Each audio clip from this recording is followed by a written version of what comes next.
ആദ്യം ഗൾഫ് പോയ ആളെ കിട്ടിയാൽ ബൂട്ടിട്ട് ചവിട്ടണം. നല്ല ആണികള ബൂട്ടിട്ട് ഗൾഫ് നഷ്ടമല്ലാതെ ഒന്നുകൊണ്ട് ഒരു ലാഭമില്ലാത്തൊരു സാധനത്തിന്റെ പേര് പറയൂ എന്ന് നിങ്ങളോട് ആര് പറഞ്ഞാലും അടുത്ത ഒരാൾ ചോദിക്കാതെ വേഗം പറയണം. എന്ത് ഗൾഫ്? ഇത്തരം നമ്മൾ നശിപ്പിച്ച ഒരു സാധനം നശിച്ചു. അപ്പൊ നമുക്ക് സംഭവിച്ച പ്രശ്നത്തെ ഗൗരവമായി നമ്മൾ മനസ്സിലാക്കും. ഈ പ്രശ്നത്തിന് സൊല്യൂഷൻ പറയാം. സൊല്യൂഷൻ ഒക്കെ പറയാം. സൊല്യൂഷൻ പറയാൻ പക്ഷെ ഞങ്ങൾ സ്വീകരിക്കില്ല. സൊല്യൂഷൻ പറയട്ടെ. പറഞ്ഞോളി. എന്നോട് ചോദിക്കണം. ഇവിടെ പറഞ്ഞു സൊല്യൂഷൻ പറയാം പക്ഷെ ഞങ്ങൾ സ്വീകരിക്കില്ല എന്ന് ഞാൻ ഉറപ്പായി പറയാം. ഒരു വട്ടം, രണ്ടുവട്ടം, മൂന്നുവട്ടം ഏഴപ്പടി പോലെ പറയാണ്. നിങ്ങൾ സ്വീകരിക്കൂല.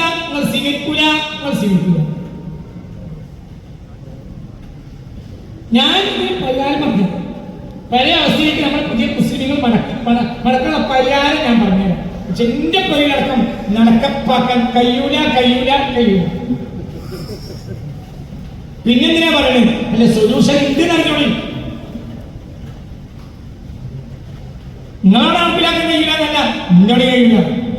കഴിയണമെങ്കിൽ അള്ളാഹു തൗഫീഖ് തരണം. അള്ളാഹു തൗഫീഖ് തരട്ടെ. അതെന്താ നിനക്കറിയില്ല, എനിക്ക് വഴിയറിയില്ല. സൊല്യൂഷന്റെ കയ്യിലുണ്ട്.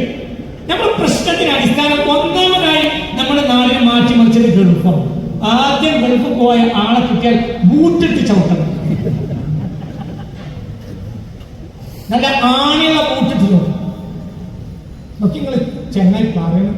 മുണങ്ങിയിട്ട് അത് അവിടുന്ന് കിട്ടിയത് മുണങ്ങണം. ഞാൻ പണ്ട് പോലൊന്നും മുണങ്ങില്ല. പണ്ട് അലാല് മുണങ്ങിയിരുന്നു. ഇപ്പൊ അലാല് അറാമം നോക്കാതെ മുണങ്ങേണ്ടി വന്നത്. ഇപ്പൊ ഖുശൂഇല്ലാത്ത പള്ളിയിൽ നിസ്കരിക്കേണ്ടി വന്നത് എന്തുണ്ടായിട്ടാണ്? ആവശ്യമില്ലാത്ത പള്ളിയിൽ പഴയ കാലത്ത് ഒരു ബാങ്കിലൊരു സുഖം ഉണ്ടായിരുന്നു. അല്ലാഹു അക്ബർ എന്ന് നമ്മള് അല്ലാഹു അക്ബർ എന്ന് കേൾക്കുമ്പോൾ ഉണ്ടാകും. എന്തേ ഉത്തരം കൊടുക്കാം. ഞാനും 2-3 ആളുകളും കഴിഞ്ഞ ആഴ്ച റിസൾട്ട് ഇരിക്കാം. അപ്പൊ കൊടുത്ത പള്ളിയിൽ ബാങ്ക് കൊടുത്തു. അപ്പൊ പെരക്കാർ പറഞ്ഞു ഇപ്പത്തിന് വർത്താൻ ഉസ്താദെ നമ്മൾ പള്ളിയിൽ ഇപ്പം കൊടുക്കും. അപ്പൊ തുടങ്ങിയാൽ മതി. അത് നമ്മൾ കുറേ നേരം കുറിച്ചു. നമ്മൾ പ്രധാനപ്പെട്ട വർത്താനം ചർച്ച ചെയ്തു. മനസ്സിലായില്ല. അതായത് ഒരു ചെറിയ കവലയാണ്. അവിടെ 4 പള്ളിയുണ്ട്. എല്ലാ പള്ളിയിലും എന്തുണ്ട്? ബാങ്കുണ്ട്. ഓരോ പള്ളി കമ്മിറ്റിക്കും ഞങ്ങൾക്ക് തന്നെ വരിസംഖ്യ മുതലായിക്കോട്ടെ ജനങ്ങളെ ബോധ്യപ്പെടുത്താൻ വേണ്ടിയായിരിക്കാം മറ്റേ പള്ളിയിൽ തുടങ്ങുമ്പോഴേ. അപ്പൊ ആ അള്ളാഹുവിന്റെ കരുത്തുള്ള അള്ളാഹുപ്പറാകുമ്പോ നമ്മൾ റബ്ബാനി ദേവ നമ്മളെ മുന്നിൽ പോയി. ഇനി നമ്മൾ അടുത്ത അള്ളാഹുപ്പർ തുടങ്ങണം. അത് 90% അപ്പുറത്തെ പണി.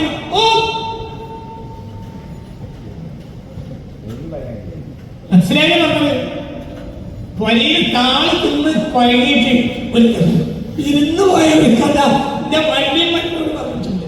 താള്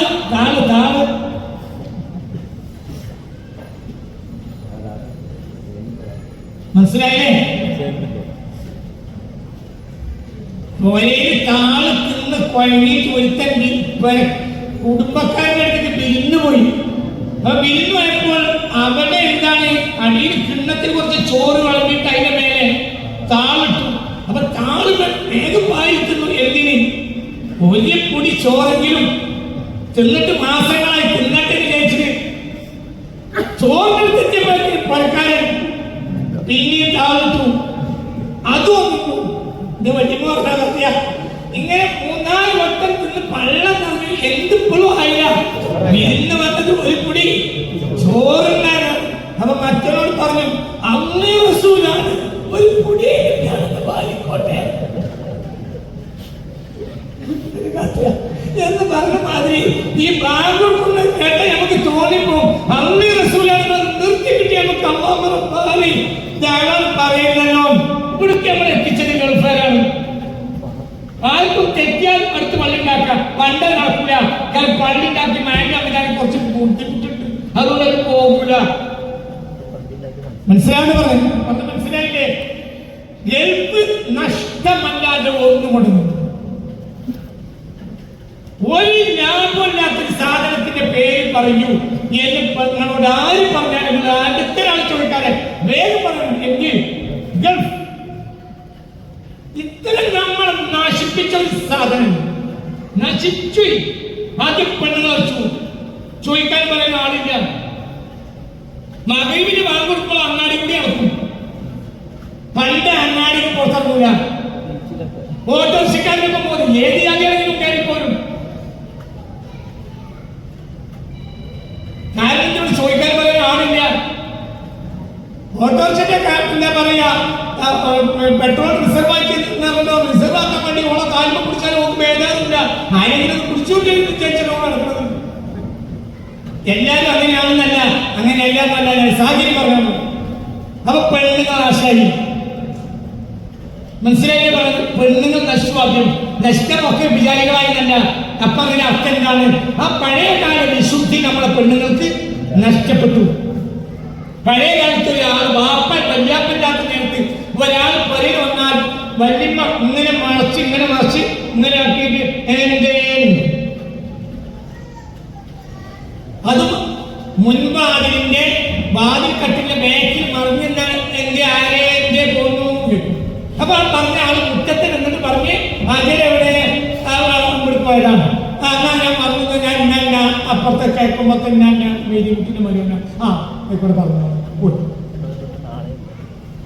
ഇനി നമ്മളെ പെണ്ണുങ്ങൾ പൗതി ഓട്ടോറിക്ഷയില്ല, അങ്ങാടിയിലാണ്. ആ പെണ്ണുങ്ങൾ നശിച്ചു. പിന്നെ അത് വഴിയായി അരക്ഷിതരായി ആയി മക്കൾ. 2000 ശേഷം മൊബൈലൊന്നും. എന്നാലും മൊബൈലിൽ ഗുളിയുണ്ടായിരുന്നുള്ളൂ. 2002, 2003, 2004 ആകെ 3 ഓപ്ഷനുള്ളൂ. എന്ത്? റിസീവ്ഡ് ഓപ്ഷൻ, പിന്നെ ഡയറക്റ്റ് ഓപ്ഷൻ, പിന്നെ മിസ് കോൾ. ഞാൻ എനിക്ക് പറഞ്ഞു. അപ്പൊ ഈ 3 ഓപ്ഷനുള്ളൂ. ചിലർക്ക് അന്ന് അതിൽ എന്താ പറയാ അലാറം വെക്കാനാണ്. 30% ആളുകൾക്ക് അലാറം വെക്കാനും അറിയില്ല. 2003, 2004 ഒക്കെ അങ്ങനെയാണ്. പിന്നെ എന്ത് ചെയ്യുന്ന അറിയാം? പിന്നെ അതിലേക്ക് എന്ത് ചെയ്തു? പിന്നെ അതിലേക്ക് എന്ത് ചെയ്തു? ഈ വാട്സപ്പുകൾ വന്നു, അതോടെ സോഷ്യൽ മീഡിയ വന്നു. ഇപ്പൊ ആർക്കും നേരമില്ല. എന്താ സൊല്യൂഷൻ? വീടുകളിൽ മൊബൈൽ ഇല്ലാതാക്കാൻ. നടക്കുമോ? നടക്കൂല. എന്നത് നടക്കൂല. അങ്ങനെ നിനക്ക് യഥാർത്ഥ മുസ്ലിമാക്കാൻ എനിക്ക് കഴിയില്ല. ആരെയും പറഞ്ഞു? ഞാനേ പറഞ്ഞു. നിങ്ങളാണോ? ഞാൻ വാപ്പ. നടക്കൂല. പഠിച്ചു പറയുന്നു. ഇത് നടക്കൂല. നിങ്ങളാ നടക്കും. എന്താണ് നടക്കൂല? എന്റെ കുട്ടികളെ കൽബിന്റെ കയ്യിലല്ല. എന്റെ കുട്ടികളെ കൽബിന്റെ കയ്യിലല്ല. നിങ്ങളെ കുട്ടികളെ കൽബ് നിങ്ങളെ കയ്യിലല്ല. ഓന് സ്കൂളിലുള്ളതേ നോക്കലുള്ളൂ. ചിലർ പറയും ഓന് സ്കൂളിലുള്ളതേ നോക്കേ അത് നോക്കലുണ്ടല്ലോ. അല്ല അത് മതി. ഞാൻ ഒന്നാം ശേഖരിക്കോ നടക്കൂലെങ്കിൽ നടക്കൂല. നമ്മൾ രണ്ടാമത്തെ സുജൂദിന്ന് പൊങ്ങുമ്പോൾ ഇമാമും ഉപയോഗിക്കാതിരിക്കട്ടെ. ഈ അടുത്ത കാലത്ത് നമ്മുടെ നാട്ടിലെ എന്ത് ഇസ്ലാത്തിന്റെ ഇരുത്തത്തിൽ വേണമെങ്കിൽ മൊബൈൽ ഒന്ന് മുട്ടി നോക്കാം. എന്താണ് അതിൽ വന്നതെന്ന് നേരെ ഒരു നോട്ടം നോക്കിയിട്ട് ക്രിയാമിലേക്ക് പോകുന്നതിന് വിരോധമില്ല എന്ന് ഇന്നാലിന്റെ മൗമോ ഇമാമോ പറഞ്ഞിട്ടുണ്ടെങ്കിൽ ഏതെങ്കിലും ഒരു പോലെ അടുത്ത് 10 എനിക്ക് മാത്രം ഫാനുണ്ട്. കുറച്ച് എനിക്ക് മാത്രം ഒന്നും വിഷയമില്ല. നിങ്ങൾക്ക് പറയാൻ മനസ്സിലാവുന്നുണ്ടോ? നടക്കൂല കുട്ടികളെ. ഇത് നടക്കൂല.